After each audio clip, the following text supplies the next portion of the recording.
22nd open అవుతుంది. ఆ అయోధ్యకి perfect movie ఇద్దామన్నట్టు చూశారు.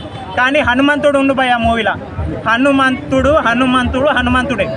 వితౌట్ హనుమంతుడు మనం ఈ సినిమా ఎక్స్పెక్ట్ చేయలేం. సంక్రాంతికి 3-4 సినిమాలు పెద్ద సినిమా అవే వాడు కన్ఫర్మ్ చెప్తాను. నేను as a Mahesh Babu beat చేస్తా పనికి రావు. ఏమంటారు మీరు? కంపేర్ చేస్తున్నారు కదా. ఆదిపురుష్ అసలుకి దాని మ్యాటర్ అవుతుందో అది ఒక చీపుడు పుల్ల తీసుకొని ఊడ్చేస్తాను నేను. అంతే వరస్ట్ మూవీ అది. అంటే తక్కువ థియేటర్లు ఇచ్చారు కదా దీనికి.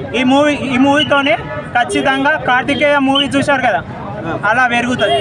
హనుమంతుడు ఇంత చిన్న ఉన్న పర్సన్ ఇంట్లో పెద్ద ఎలా పెరుగుతాడో డైరెక్టర్ చెప్పినట్టు అలా పెరగకుంటే పెరుగుతుంది భయ. పెరగకుంటే అనే ఛాన్సే లేదు. అంటే ఓం రావత్ దియక్ భయ. ఆయన ఒక చీపుడు పుల్ల అని చెప్పినా కదా, ఆడు ఎందుకు వచ్చిందో తెలియదు. నిజాన్ని చెప్తున్నా, ప్రభాస్ని వాడుకుండు. ఆడిని ఎక్కడ నిజంగా ఆడు డైరెక్టర్ కాకుండా పెద్ద ఫ్యాషన్ లేకుండా నాకు ఈయనే దొరికిన అవతలు తీసుకొని పోయి కొడతా.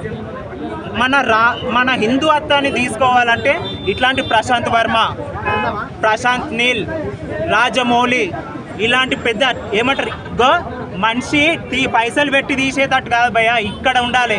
నా దైవాన్ని నేను కరెక్ట్ చూపిస్తున్నానా, నా హిందుత్వాన్ని ఎంతగానో చూపిస్తున్నా, నా శ్రీరాముని ఎంత చూపిస్తున్నా. ఈ సినిమాకి రేటింగ్ అనేది లేదు. పిచ్చ బుచ్చ వలిగిపోతుంది అట్లుంది సినిమా.